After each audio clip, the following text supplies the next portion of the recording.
সালামু আলাইকুম। ভিডিওটা সর্বোচ্চ শেয়ারের আহ্বান জানাচ্ছি। তো অনেকেই ভয় পাচ্ছেন যে ভাই কি জানি ঘটে, আল্লাহ জানে কপালে কি আছে ইরানের। বাট আমি বিষয়টাকে এইভাবে দেখছি না, আমি দেখছি ভিন্নভাবে। যে ঢুকছো তো সোজা, মানে ছোটবেলায় বাংলা সিনেমা দেখতাম, তো দেখা যেত যে নায়ক জসিম বা মান্না, তো তারা করতো কি ভালো ছেলে থেকে কোনো না কোনো কারণে সন্ত্রাসী টন্ত্রাসী হয়ে যেত। তো নায়িকা থাকতো একটা, আয়শা জ্ঞান ট্যান দিত।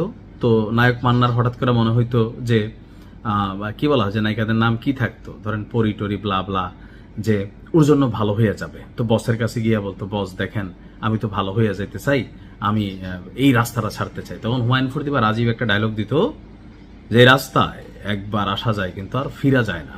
তো ওয়েলকাম ওয়েলকাম, স্বাগতম মার্কিন সেনা, তোমাদের আগমন, আসো তোমাদের সাথে খেলবো। আরেকটা ভিডিও দিব যে কি চলতেছে অলরেডি।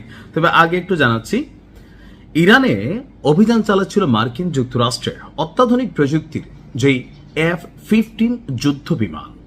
তো সেই যুদ্ধ বিমান একটারে উড়াই দিছে ইরানের যুবকরা বা সেনাবাহিনী।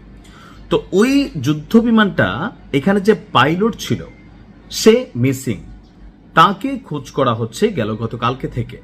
তাকে উদ্ধার করার জন্য আবার আরেকটা বিমান আসছিল, ওইটারেও আপনার মাঝপথেই হালকা উড়াই দিছে ইরানের আইআরজিসির যেই নৌ সদস্যরা আছে, বিমানের সদস্যরা আছে তারা।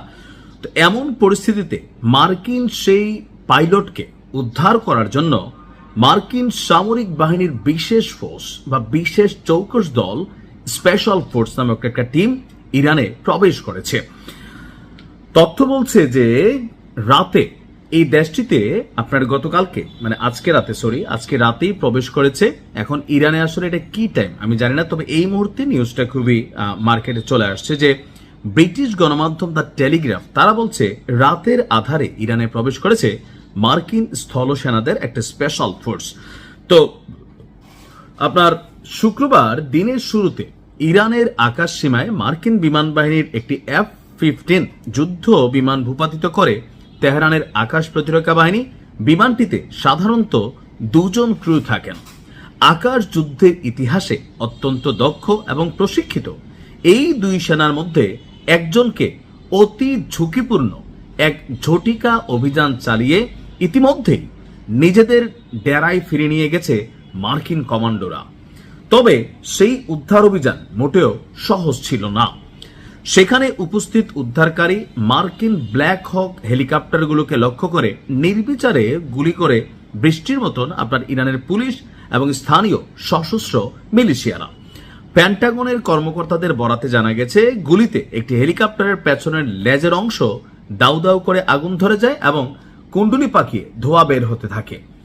ইরানের রাষ্ট্রীয় টেলিভিশনের মাধ্যমে ঘোষণা করা হয়, কোনো সাধারণ নাগরিক বা মিলিশিয়া যদি ওই নিখোঁজ মার্কিন পাইলটকে জীবিত বা মৃত অবস্থায় আটক করে দিতে পারে, তাকে নগদ $60,000 অর্থাৎ বাংলাদেশি মুদ্রায় প্রায় 70 লক্ষ টাকা আপনার পুরস্কার দেওয়া হবে। তো এই রুদ্ধশ্বাস পরিস্থিতিতে এই পাইলটকে উদ্ধারের জন্য যে মার্কিন স্পেশাল ফোর্স সেখানে গিয়েছে, তো সেই স্পেশাল ফোর্স সম্ভবত একজনকে উদ্ধার করছে, আরেকজনকে এখনো করতে পারেনি।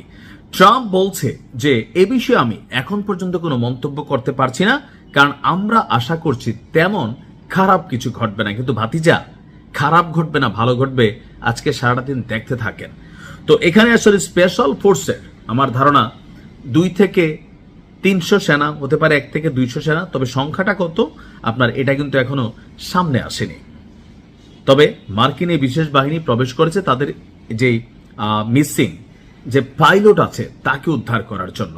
দেখা যাক কি হয়, ভালো থাকুন, খেলা হবে।